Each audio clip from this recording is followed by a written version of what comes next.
नमस्कार, तृप्तीज किचन कट्टा या आपल्या रेसिपी चॅनलमध्ये मी तृप्ती तुमचं मनापासून स्वागत करते। हिवाळा असो किंवा पावसाळा असो, थंडीच्या वातावरणामध्ये सर्दी आणि खोकला हा सर्रास सगळ्यांना होत राहतो। आज आपण सर्दी खोकल्यासाठी अतिशय उत्तम घरच्या घरीच रामबाण उपाय पाहणार आहोत। रेसिपी करायला सुरुवात करूयात। सगळ्यात आधी पॅन गरम करायला ठेवला। गॅसची फ्लेम ही लो ठेवायची आणि लो फ्लेमवरती आपल्याला खडे मसाले भाजून घ्यायचे। एक मोठा दालचिनीचा तुकडा घेतलाय। आता याचे छोटे छोटे आपण तुकडे करून घेऊयात म्हणजे अगदी व्यवस्थित भाजला जाईल। यानंतर घेऊयात 10 ते 12 काळी मिरी आणि यानंतर घेऊयात 10 ते 12 लवंग। आता गॅसची फ्लेम आपल्याला लोच ठेवायची। लो फ्लेमवरती आपल्याला सतत हलवत हे मसाले भाजून घ्यायचे।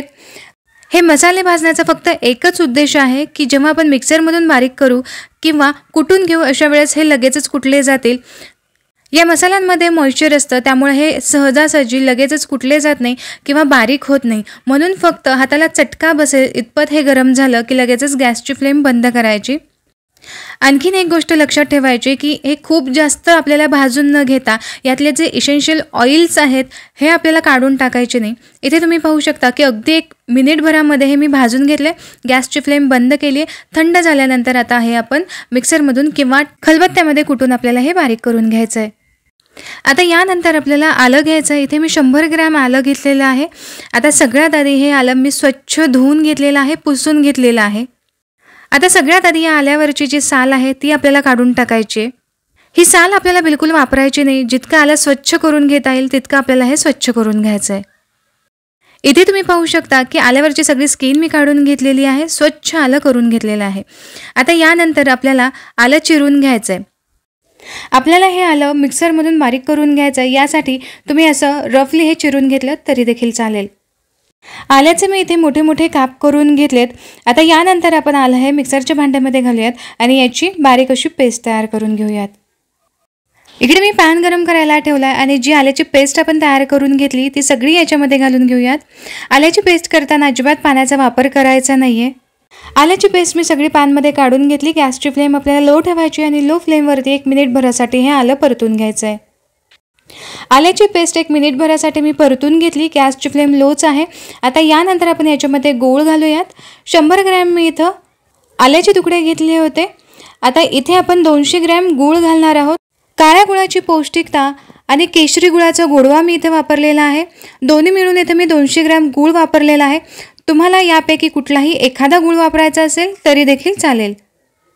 आता यानंतर आपल्याला सतत हलवत गूळ वितळून घ्यायचा आहे। गॅसची फ्लेम आपल्याला कुठेही वाढवायची नाही, लो फ्लेमवरतीच आपल्याला हा गूळ वितळून घ्यायचा आहे। अगदी 1.5 ते 2 मिनिटांमध्ये गूळ लगेचच वितळला जातो। आता यामध्ये जर तुम्हाला असं वाटलं आल्याचे काही मोठे मोठे तुकडे दिसत आहेत तर हे तुम्ही काढून टाकायचे आहेत। असेच जर तुम्ही ठेवले तर दाताखाली आल्यानंतर एकदम तिखट लागण्याची शक्यता असते। यामुळे मोठे मोठे जर तुकडे असतील तर ते काढून टाकायचे। आता यानंतर 3 ते 4 मिनिटांसाठी सतत हलवत हा पाक दाटसर करून घ्यायचा आहे। आता तुम्ही याची कन्सिस्टन्सी पाहू शकता आणि आता 3 ते 4 मिनिटांनंतर आपण याची कन्सिस्टन्सी पाहूयात। 2 ते 3च मिनिट झालेत। गूळ पहिल्यापेक्षा जास्त दाटसर वाटतोय। इथे तुम्ही पाहू शकता की पहिल्यापेक्षा दाटसर हे मिश्रण दिसतंय। आता यानंतर या मिश्रणाला मस्त अशी टेस्ट येण्यासाठी मी इथं 1 चमचा भरून काळं मीठ घातलंय। यानंतर घालूयात अर्धा चमचा हळद आणि जे खडे मसाले आपण भाजून घेतले होते याला मी व्यवस्थित बारीक असं कुटून घेतलंय। हे देखील सगळे आपण घालून घेऊयात आणि आता यानंतर आणखीन 2 ते 3 मिनिटांसाठी अगदी हे मिश्रण दाटसर होईपर्यंत आपल्याला परतून घ्यायचं आहे। आणखीन 2-3 मिनिटांसाठी मी हे मिश्रण परतून घेतलं। आता तुम्ही याची कन्सिस्टन्सी पाहू शकता, पहिल्यापेक्षा आणखीन जरा जास्तच हे दाटसर वाटतंय। आता हे मिश्रण झालं आहे की नाही हे कसं ओळखायचं? अशा छोट्याशा प्लेटमध्ये पाणी घ्यायचं, थोडंसं मिश्रण घालून बघायचं। आता हे मिश्रण थोडंसं गरम आहे, यामुळे काही सेकंदांसाठी आपण हे साईडला ठेवून देऊयात। या मिश्रणाचा अशा पद्धतीने गोळा व्हायला हवा। हे पहा, या पद्धतीने याची गोळी व्हायला हवी। याचाच अर्थ असा की हे मिश्रण अगदी सेट करण्यासाठी परफेक्ट तयार झालेलं आहे। दुसरी पद्धत देखील मी तुम्हाला सांगते। हे मिश्रण अशा प्रकारे दाटसर दिसतं आणि याच्यावरती अशा प्रकारे फेस आल्यासारखा दिसतो।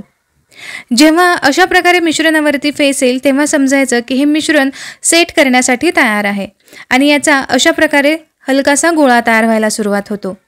आता गॅसची फ्लेम आपण बंद करूयात आणि इथे मी एका थाळीवरती बटर पेपर ठेवलंय, याच्यावरती हे मिश्रण घालून घेऊयात. बटर पेपर नसेल तर एखाद्या थाळीला प्लेटला तुम्ही तूप लावून मग हे मिश्रण याच्यावरती घातलं तरी देखील हे अजिबात चिकटत नाही. मिश्रण इथे मी घालून घेतलं. आता व्यवस्थित आपण हे स्प्रेड करून घेऊयात, पसरून घेऊयात. हे मिश्रण गरम असतानाच आपल्याला फटाफट ही कृती करून घ्यायची आहे, नाहीतर हे मिश्रण एकदा थंड झालं की आपल्याला व्यवस्थित सेट करून घेता येणार नाही, एकसारख्या याच्या वड्या होणार नाहीत. मिश्रण जर थोडं असेल तर तुम्ही फटाफट याच्या छोट्या छोट्या स्पूनने, चमचाने अशा कँडी देखील तयार करू शकता. हे मिश्रण व्यवस्थित मी पसरवून घेतलं आहे, एकसारखं पसरवलेलं आहे. आता यानंतर आपल्याला हे थंड करून घ्यायचं आहे. हे मिश्रण हलकंसं थंड झालं की मग यानंतर अशा प्रकारे याच्यावरती काप करून घ्यायचे. आत्ताच याच्या वड्या पाडता येणार नाही, पण अशा प्रकारे मार्क्स जर आधीच करून घेतले तर अगदी व्यवस्थित याच्या वड्या एकसारख्या पडल्या जातील. यासाठी आपल्याला हलकंसं थंड झालं की अशा प्रकारे याच्यावरती काप करून घ्यायचे आणि यानंतर 1.5 ते 2 तासासाठी हे मिश्रण असंच सेट होण्यासाठी ठेवायचं आहे, किंवा तुम्ही हे फ्रीजमध्ये सुद्धा 15 ते 20 मिनिटांसाठी ठेवू शकता. अगदी व्यवस्थित हे फ्रीजमध्ये सुद्धा सेट होऊन जाईल. अर्ध्या तासासाठी हे मिश्रण मी फ्रीजमध्ये ठेवलं होतं आणि इथे तुम्ही पाहू शकता की हे अजिबात खाली चिकटलेलं नाही. आता आपण वड्या कट करून घेऊयात आणि हे पहा, अगदी सहज या वड्या तुटल्या जातात. हे पहा, या पद्धतीने आपण वड्या थोड्याशा मोठ्या मोठ्याच करून घेतल्या होत्या. यामुळे जर तुम्हाला साईज याची कमी जास्त हवी असेल तर त्या पद्धतीने तुम्ही कट करून घेऊ शकता. वड्यांच्या ऐवजी तुम्ही छोट्या छोट्या याच्या गोळ्या देखील करून घेऊ शकता, कँडी करून घेऊ शकता. स्पूनने हे मिश्रण एखाद्या बटर पेपरवरती किंवा तूप लावलेल्या ताटावरती छोटे छोटे असे गोळे घालायचे आणि ते थंड करून घ्यायचे, म्हणजे मग वड्यांऐवजी अशा गोळ्या देखील तयार होतील. इथे मी सगळ्या वड्या कट करून घेतल्या. आता यानंतर आपण याच्यावरती पिठी साखर घालून घेऊयात. गाळणीमध्ये मी पिठी साखर घेतली आणि एकसारखी सगळ्या बाजूनी आपल्याला ही पिठी साखर घालायची आहे आणि आता एकदा हातानेच ही सगळी पिठी साखर व्यवस्थित अशी सगळ्या बाजूनी लावून घ्यायची आहे.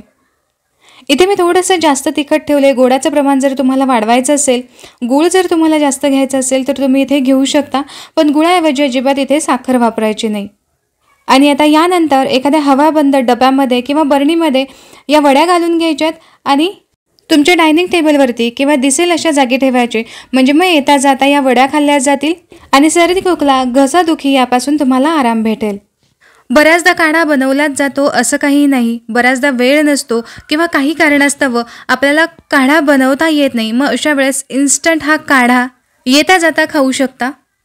किंवा जर तुम्हाला कधी गरमागरम काढा प्यावाच वाटला, काढा बनवायचा आहे, मग अशा वेळेस 1 ग्लास भरून पाणी घ्यायचं आणि या पाण्यामध्ये ही एक वडी घालायची. मस्त पाणी उकळून घ्यायचं, गरम करायचं आणि अगदी मस्त फटकन तुमचा काढा तयार झाला. लहान मुलांना जर देणार असाल तर थोडंसं गुळाचं प्रमाण तुम्ही इथे वाढवा किंवा जे मसाले आपण याच्यामध्ये घातलेत त्याचं प्रमाण तुम्ही कमी जास्त करू शकता.